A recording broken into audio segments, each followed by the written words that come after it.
तो मेरी कथा एक चीज़ में थोड़ी अलग होती है, क्योंकि मैंने इतनी कथाएं देख ली, मैंने लोगों की रिएक्शन देख लिए। तो लोग कथा सुनने आते हैं, सुनते हैं 3 घंटे, उठते हैं,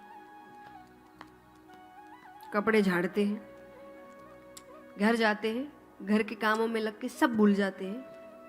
दूसरे दिन फिर खाली दिमाग से आते हैं, पहले दिन का इनको कुछ याद नहीं है। ये यहां नहीं चलेगा। तो जैसे आप बच्चों को ट्यूशन भेजते हैं, खुद भी गए होंगे, स्कूल भेजते हैं, तो जब आप स्कूल या ट्यूशन में पढ़ाई करते हैं, घर जाने से पहले टीचर आपको कुछ दूसरे दिन के लिए देते हैं। क्या? होमवर्क। तो अब 7 दिन का ट्यूशन है ये आपका। आपका होमवर्क ये है कि आपको कथा बहुत अच्छे से सुननी है, फिर घर जाके चिंतन करना है, क्योंकि दूसरे दिन जब आप आएंगे तो मैं आपसे पूछूंगी कि पहले दिन कौन कौन सी कथा हुई। और जब तक आप सभी कथाओं के बारे में नहीं बताएंगे, तब तक मैं उस दिन की कथा आरंभ नहीं करूंगी। हाँ, कितने नंबर आते देखते हैं। बहुत आपने बच्चों से होमवर्क कराया ना, उनका बदला लेने आई हूं मैं, क्योंकि रोज अलग अलग कथाएं आएंगी ना, 3-3, 4-4 कथा एक दिन में आती है, तो याद करना पड़ता है। तो आइए जिस कथा से आज आरंभ कर रहे हैं, ऐसे आज थोड़ी ज्ञान की बातें हैं। कल से हम उत्सवों की ओर बढ़ेंगे, लीलाओं की ओर बढ़ेंगे। तो आज जिस प्रसंग से हम शुरू कर रहे हैं, उस प्रसंग का नाम है श्रीमद् भागवत का महात्म। क्या है? महात्म।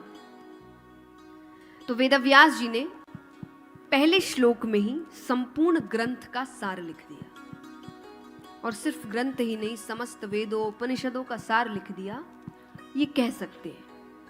आइए पहला श्लोक सुनते हैं। सच्चिदानंद रूपाय विश्वोत्पत्त्यादि हेतवे तापया विनाशाय श्री कृष्णाय वयं नुमः।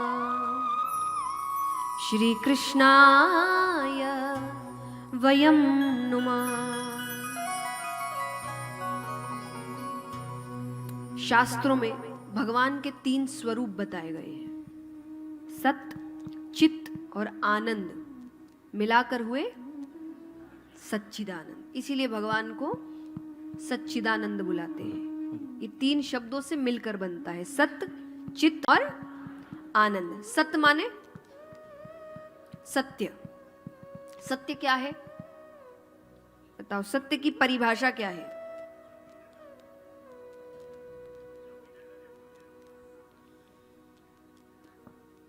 अच्छा उत्तर है, पर सच होता क्या है?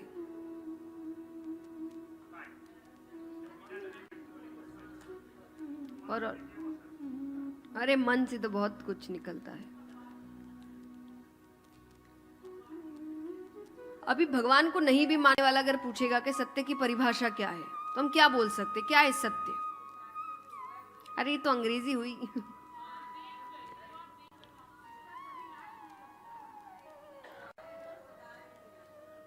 बहुत अच्छा उत्तर, जिसका कभी नाश नहीं होता। सरल शब्दों में, जो कभी बदले ना। कितना ही समय निकल जाए, परिस्थितियां बदल जाए, लोग बदल जाए, युग बदल जाए, जो कभी ना बदले वो सत्य, जो हमेशा अडिग रहता है वो सत्य।